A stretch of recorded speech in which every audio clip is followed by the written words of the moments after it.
on another plane and flew back to start filming. So that was my audition, was hitting home runs. And so when I got there, I walked in the room and Angelina Jolie was there, and the director was there, and we kind of did a rehearsal, like a little bit of a read through between me and her.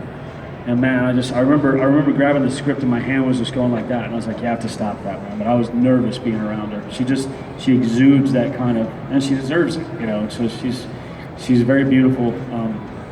There is something though that nobody in this room, nobody in this world, not even Brad Pitt, can say. I stood on the mound at Safeco Stadium and threw fastballs to Angelina Jolie wearing a nightgown. Sorry, Brad. I would definitely brag up on Sure. that. Congratulations on The Librarian Thank season you so 2, much, yeah. debuting in November here.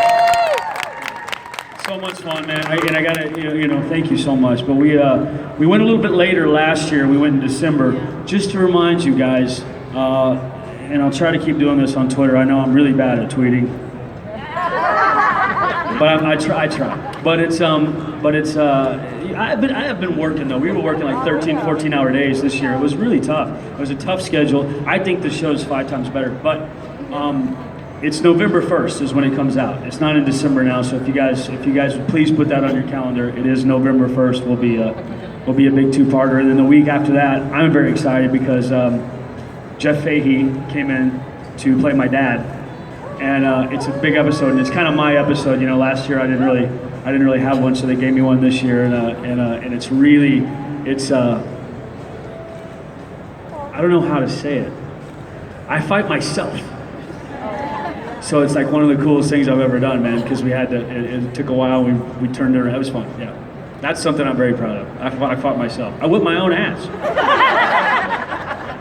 which was great.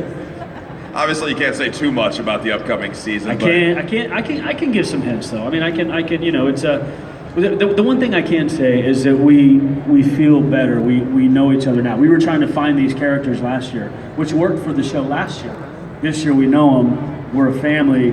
It's becoming more, I don't want to say leverage because it's a completely different show, but we're starting to finish each other's sentences, you know, and it shows, and we're really, we've got some really good momentum going. And Noah was done with Fallen Sky, so he came back for a lot more this year, so it's fun to have him at the helm, and it's fun. How's John Larroquette? One of my favorite guys of all time, man. I mean, it's just, we're neck and neck right now on Words with Friends. He's very smart. It's like acting class, you know, I mean, what, 3, 4 Emmys? And it's so much fun to watch him and learn from him, and to deliver dialogue. I know that if we got to get up at 6 in the morning, be there at 6 in the morning, 30-minute drive, and you're there at 6, you got a cup of coffee, and you're trying to function.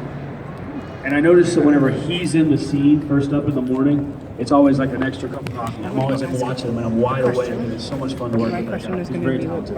That's amazing. Once again, if anybody else would like to chime in with a question, we have that microphone in the center there. To go back to what you were mentioning about you don't tweet very well. Now, one thing you have tweeted a lot about is your friend William Shatner. Yeah, man. You were excited to see him. Have you had a chance to see him this weekend? I did. I gave him an axe. Nice. I told him, I brought it over and I set it on his table. I told him I was going to bring an axe for him, but it was funny because I didn't think it was William Shatner when he first tweeted. He was calling me the Axe Man and all this stuff, and so I'm just like, who's this jerk off? And he's using, you know, the captain's name. I'm